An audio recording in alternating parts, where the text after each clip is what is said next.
មានយុវជនម្នាក់ឈ្មោះថារ៉ាទើបតែមានអាយុ21ឆ្នាំជានិស្សិតម្នាក់ដែលខិតខំប្រឹងប្រែងរៀនសូត្ររៀនបណ្ដើរធ្វើការបណ្ដើរដោយសារតែជីវភាពគាត់តែងតែរវល់ស្ទើរតែគ្មានពេលសម្រាកនៅថ្ងៃអាទិត្យមួយគាត់ត្រូវបានមិត្តភ័ក្តិជិតស្និទ្ធអញ្ជើញឲ្យទៅចូលរួមពិធីខួបកំណើតនៅឯភូមិមួយផ្សេងទៀតដែលមានចម្ងាយឆ្ងាយពីផ្ទះរបស់គាត់គួសមដោយសារតែការងាររវល់ថារ៉ាបានទៅដល់កម្មវិធីនៅពេលល្ងាចទៅហើយនៅក្នុងវង់ផឹកស៊ីមិត្តភ័ក្តិទាំងអស់នាំគ្នាបង្ខំនឹងគាត់មិនឲ្យគាត់ត្រឡប់ទៅផ្ទះវិញទេដោយយកលេសថាយូរបានជួបជុំគ្នាកម្មវិធីម្ដងថារ៉ាចេះតែកាត់គេកាត់ខ្មាស់អង្គុយលេងនិងផឹកបានបន្តិចបន្តួចរហូតដល់ម៉ោង12កណ្ដាលអាធ្រាត្រទើបគាត់សម្រេចចិត្តសុំលាគេត្រឡប់ទៅផ្ទះវិញមិត្តភ័ក្តិបានឃាត់គាត់ឲ្យដេកនៅផ្ទះរបស់គេមួយយប់សិនព្រោះយប់ជ្រៅទៅហើយផ្លូវជាតិក៏ស្ងាត់តែថារ៉ាប្រកែកដាច់អហង្ការព្រោះព្រឹកស្អែកជាថ្ងៃច័ន្ទគាត់ត្រូវចូលធ្វើការនិយាយចប់ថារ៉ាក៏បញ្ឆេះម៉ូតូចេញទៅនៅលើដងផ្លូវជាតិដ៏វែងអន្លាយភាពងងឹតបានគ្រប់ដណ្ដប់ជុំវិញគ្មានភ្លើងបំភ្លឺផ្លូវគ្មានផ្ទះអ្នកស្រុកនិងគ្មានរថយន្តឆ្លងកាត់សូម្បីតែមួយគ្រឿងខ្យល់រាត្រីបក់មកត្រជាក់ស្រេបប៉ះនឹងមុខរបស់ថារ៉ាខណៈពេលដែលគេកំពុងតែជិះម៉ូតូសុកម៉ូតូរបស់គេស្រាប់តែបន្លឺសំឡេងភឹប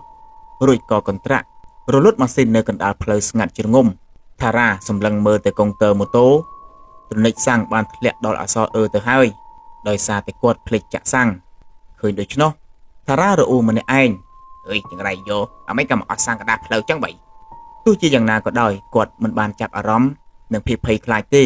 ព្រោះគាត់ជាមនុស្សប្រុសរឹងមាំនិងមិនសូវជឿលើរឿងខ្មោចព្រាយឡើយគាត់ក៏ជប់បណ្ដើរម៉ូតូយឺតតាមបណ្ដោយផ្លូវជាតិដោយសង្ឃឹមថានឹងមានកន្លែងលក់សាំងឲ្យគាត់បានបណ្ដើរម៉ូតូបានប្រហែលកន្លះម៉ោងញើសចាប់ផ្ដើមហូរជោគអាវស្រាប់តែភ្នែករបស់គាត់ក៏លេចទៅឃើញពន្លឺភ្លើងពណ៌លឿងព្រាលថ្លុងបញ្ចាំងចេញពីចម្ងាយវាហាក់ដូចជាមានការ៉ាសាំងតូចមួយដែលស្ថិតនៅដាច់ស្រយាលពីផ្លូវជាតិប្រមាណ300ម៉ែត្រដោយមានផ្លូវលំដីក្រហមតូចមួយ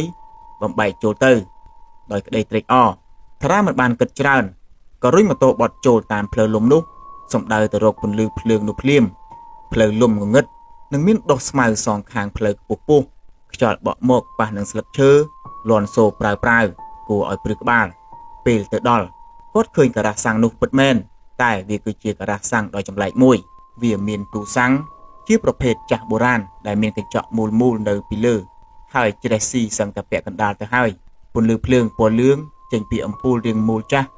ដែលមានសត្វកណ្ដូបនិងសត្វល្អិតផ្សេងហោះពេញទីនោះបរិយាកាសស្ងប់ស្ងាត់រហូតដល់គ្មានឮសូម្បីតែសំឡេងចង្រិតនិងកង្កែបយំវាមានក្លិនឆ្អាបលាយឡំជាមួយនឹងក្លិនធូបនិងក្លិនដីសើមពូហើយមានអ្នកណានៅអត់ដឹងចាក់សាំងឲ្យខ្ញុំ10000មកចេញពីក្នុងភាពងងឹតនៃក្បែរទូសាំងនោះបរិះម្នាក់បានដើរចេញមកយឺតគាត់ពាក់មួកកាតិបពណ៌ស្លែទម្លាក់សង្កត់បិទថ្ងាសស្លៀកខោអាវចាស់រហែកអ្វីដែលថារ៉ាចាប់អារម្មណ៍នោះគឺស្បែកដៃនិងមុខរបស់គាត់ស្លេកស្លាំងដោយក្រដាស់គ្មានឈាមសូម្បីតែបន្តិចគាត់មិនបានឆ្លើយតបទៅនឹងថារ៉ាទេគាត់គ្រាន់តែងក់ក្បាលរួចដើរមកចាប់ទយោសាំងញាត់ចូលទៅក្នុងបេនសាំងម៉ូតូថារ៉ាចូលមើលអ្នកលក់នោះដោយអារម្មណ៍មិនស្រួលសោះពេលអ្នកលក់នោះកំពុងតែចាក់សាំងថារ៉ាសង្កេតឃើញថាភ្នែករបស់អ្នកលក់មិនព្រិចទាល់តែសោះគាត់បើកភ្នែកធំសម្លឹងទៅដីជានិច្ចសំឡេងទឹកសាំងដែលហូរចូលទៅក្នុងបេនឮសូរដូចជាទឹកខាប់មិនដូចជាសាំងធម្មតាសោះចាក់រួចថារ៉ាបានដកលុយក្រដាស់10000រៀលហុចឲ្យទៅគាត់ពេលដៃរបស់ថារ៉ាប៉ះនឹងម្រាមដៃគាត់ភាពត្រជាក់ស្រេបដូចទឹកកកបានរត់កាត់ឆ្អឹងខ្នងរបស់គាត់អ្នកលក់នោះទទួលលុយរួចក៏បែរខ្នងចូលទៅក្នុងភាពងងឹតបាត់វិញទៅដោយមិនមាននិយាយអ្វីមួយម៉ាត់ទាល់តែសោះថារ៉ាប្រញាប់បិទគម្របធុងសាំងវិញហើយបញ្ឆេះម៉ូតូជិះចេញពីទីនោះភ្លាមគេជិះម៉ូតូចេញពីការ៉ាសាំងនោះតាមផ្លូវលំដដែល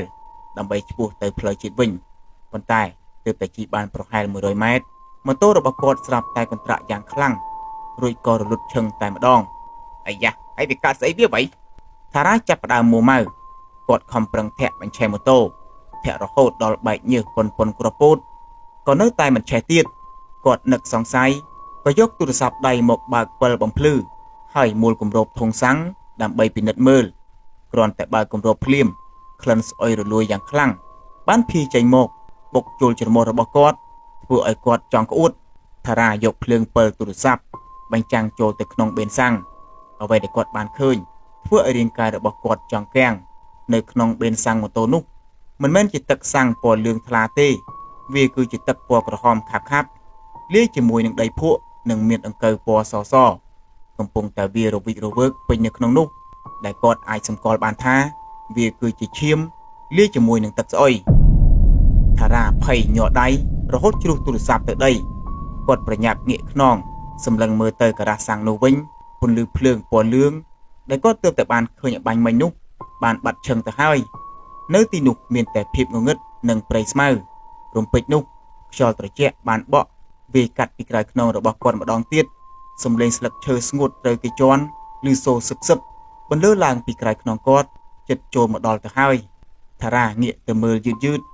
នៅចំពោះមុខគាត់ចម្ងាយមិនដល់1ម៉ែត្រផងគឺជាបុរសអ្នកលក់សាំងនោះកំពុងតែឈរត្រឹងសម្លឹងមកគាត់តែលើកនេះមួកកាតិបរបស់គាត់បានរបូតធ្លាក់បង្ហាញឲ្យឃើញនៅរលាក្បាលពាក់កណ្ដាលដែលមានសាច់រលួយនិងរុនភ្នែកខ្មៅស្រអាប់ដៃដ៏សស្គមរបស់វាបានលាតត្រដាងនៅមុខរបស់ថារ៉ានៅលើដៃនោះមិនមែនជាលុយក្រដាស់ 10000 រៀលទេវាគឺជាស្លឹកឈើស្ងួតប្រឡាក់ទៅដោយឈាមសាំងអត់ឆេះទេសំឡេងដ៏ក្រឡនិងស្ងួតករបស់វាបានបន្លឺឡើងថារ៉ាស្រែកចាច់អស់សំឡេងគាត់បោះម៉ូតូចោលរួចរត់បាត់ជើងសព្រាតចូលទៅក្នុងព្រៃស្មៅតាមផ្លូវលំនោះដោយមិនខ្វល់ពីទិសដៅអ្វីទាំងអស់ប៉ុន្តែផ្លូវលំហាក់ដូចជាវែងអន្លាយគ្មានទីបញ្ចប់ពេលគាត់កំពុងរត់ជើងរបស់គាត់ស្រាប់តែតាក់នឹងអ្វីមួយយ៉ាងរួចក៏ដួលទៅលើដីពេលគាត់ស្ទាបដីគាត់ប៉ះចំដុំថ្មមួយរាងចាក់ទៅកោនវាគឺជាសីលាភ្នោថារ៉ាងើបឡើងសម្លឹងមើលជុំវិញខ្លួនក្រោមពន្លឺព្រះច័ន្ទភ្លេកគាត់មិនមែននៅលើផ្លូវលំទេគាត់កំពុងតែនៅកណ្ដាលនៃទីទួលកប់ខ្មោចមួយដ៏ធំភ្នោខ្មោចចាស់រាប់សិបភ្នោបានផុសចេញពីដីអ្វីដែលធ្វើឲ្យគាត់លែងមានកម្លាំងរត់បន្តទៀតនោះគឺក្រោយភ្នោនីមួយមានស្រមោលខ្មៅជាច្រើនខ្លះដាច់កខ្លះបែកក្បាលខ្លះដើរអូសជើងពួកគេកំពុងតែឡោមព័ទ្ធថារ៉ាពីគ្រប់ទិសទីបុរសអ្នកលក់សាំងកំពុងតែឈរនៅលើភ្នោមួយក្បែរនោះដោយហែកមាត់ញញឹមរហូតដល់គុំធ្គាមនៅទីនេះហើយភាពភ័យរន្ធត់បានវាយលុកដល់កម្រិតកំពូលថារ៉ាស្រែកមិនចេញភ្នែករបស់គាត់ឡើងសហើយគាត់ក៏បានសន្លប់បាត់ស្មារតីនៅក្បែរភ្នោទាំងនោះតែម្ដងទៅសំឡេងសត្វចាបយំនិងពន្លឺព្រះអាទិត្យពេលព្រឹកព្រលឹមបានចាំងភ្នែករបស់តារ៉ាធ្វើឲ្យគាត់ដឹងខ្លួនឡើងវិញយឺតគាត់បើកភ្នែកឡើងឃើញខ្លួនឯងកំពុងតែដេកផ្ទាល់ទៅនឹងដីខ្សាច់ក្បាលរបស់គាត់ឈឺខ្ទោកគាត់ប្រញាប់ងើបអង្គុយហើយក្រឡេកមើលជុំវិញខ្លួនអ្វីដែលនៅពីមុខគាត់គឺជាទីបញ្ចុះសពចាស់មួយកន្លែងដែលមានស្មៅដុះស៊ុបទ្រុបនៅកណ្ដាលវាលរហោឋានគ្មានផ្ទះអ្នកស្រុកសំបីតាមមួយខ្នងម៉ូតូរបស់គាត់មិនបានដួលនៅកណ្ដាលផ្លូវទេវាត្រូវបានគេយកមកចតផ្អែកទៅនឹងភ្នោចាស់មួយនៅក្បែរនោះថារ៉ាស្ទុះទៅបើកគម្របបេនសាំងម៉ូតូមើលក្នុងធុងសាំងគ្មានទឹកសាំងទេគឺវាពោពេញទៅដោយភក់លាយនឹងទឹកស្អុយព្រមទាំងស្លឹកឈើងាប់គាត់ងាកសម្លឹងទៅរកកន្លែងដែលគាត់ឃើញការ៉ាសាំងកាលពីយប់មិញនោះទីនោះគ្មានសំណង់ការ៉ាសាំងអ្វីឡើយវាគ្រាន់តែជាគំនរដំបូកដ៏ធំមួយថារ៉ាភ័យញ័រខ្លួនទៅត្រឹកគាត់ដឹងច្បាស់ថាយប់មិញគាត់មិនបានចូលចាក់សាំងនៅការ៉ាសាំងមនុស្សទេគាត់បានរុញម៉ូតូចូលទៅក្នុងទីបញ្ចុះសពហើយសុំទិញសាំងពីខ្មោចដោយមិនបង្អង់យូរថារ៉ាមិនខ្វល់ពីម៉ូតូទៀតឡើយគាត់រត់ចោលម៉ូតូនោះបោលកាត់វាលស្រែសម្ដៅទៅរកផ្លូវជាតិដើម្បីសុំឡានអ្នកដំណើរជិះត្រឡប់ទៅផ្ទះចាប់តាំងពីថ្ងៃនោះមកថារ៉ាលែងហ៊ានជិះម៉ូតូកាត់ផ្លូវស្ងាត់នោះនៅពេលយប់ទៀតហើយឲ្យតែឃើញការ៉ាសាំងនៅតំបន់ដាច់ស្រយាលគាត់តែងតែព្រឺសម្បុរ